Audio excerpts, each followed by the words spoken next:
Good morning mga igat, this is Sheena, your visa, DIY buddy, and your friendly guide for PH immigration.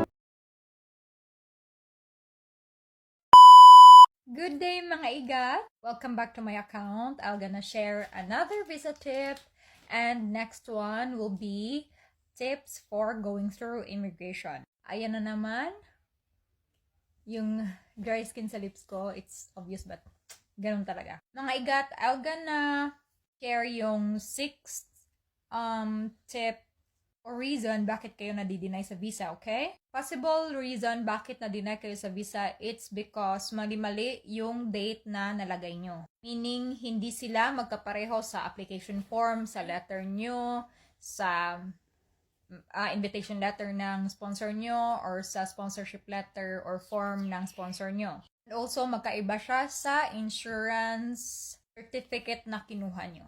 Okay? Mga igat, if para sa atin, it's just a simple mistake. Again, iba-iba yung mga humahawak sa papeles. At maiba dyan na naghahanap lang ng isang mali to deny you.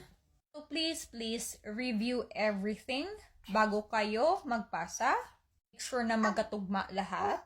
Make sure then na, like for example, you're gonna request for 60 days vacation. Hindi sa, okay, nilagay nyo 60 days application form, pero sa papeles nyo, ang total ng pagbabakasyon nyo is 90 days. Hindi na po yun.